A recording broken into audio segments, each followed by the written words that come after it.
Hi everybody, my name is Rich. Isolations, reflections, refractions, and then blindness. So that's the name of this lesson.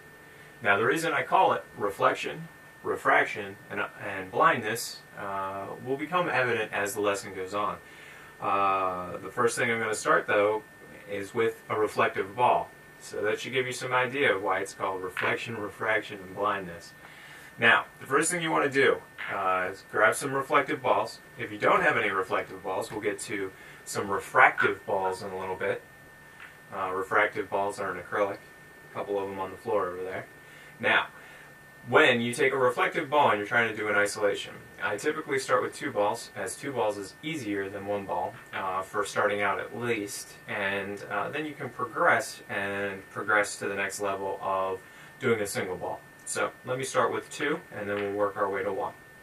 Now the first thing you want to do is you want to grab an image that you see a reflection of, and you want to keep that image stable. Now as you're keeping that image stable, you're going to rotate the opposite ball around the first ball. Now, I'm trying to keep it as stable as I can. Obviously, I'm not the most perfect at isolations, but I'm slowly but surely getting better over time. Now you'll notice that I moved the ball, and then I started doing an isolation. Now, this is just an exercise to basically take the ball to a specific spot and then try to do an isolation in that spot. Now, to do the isolation, what you want to try to do is focus in on the reflection and keep the reflection in the exact same spot, and by doing that you'll be able to keep the ball in that exact same spot. Now this is called an orbital isolation, where a single ball goes around a second ball, and it's easier to tell an orbital isolation when you use 2 different colored balls. You'll see that the silver ball is being isolated right now and the acrylic ball is going around. That's my cat ripping up our couch. That cat's lucky that it's back there, because otherwise I'd be beating it. Nah, I'm just kidding, I wouldn't beat it. I'd square it with a water bottle. Now, I'm isolating the ball. Now the next step, I'm going to pop back to the silver, trying to give you an idea of what it looked like with the silver and acrylic. You're going to do a half isolation.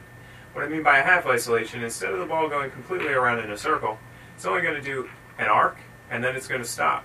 And now you're going to isolate this ball. You're going to do an arc, and then you're going to isolate this ball. And then you're going to do an arc, isolate this ball.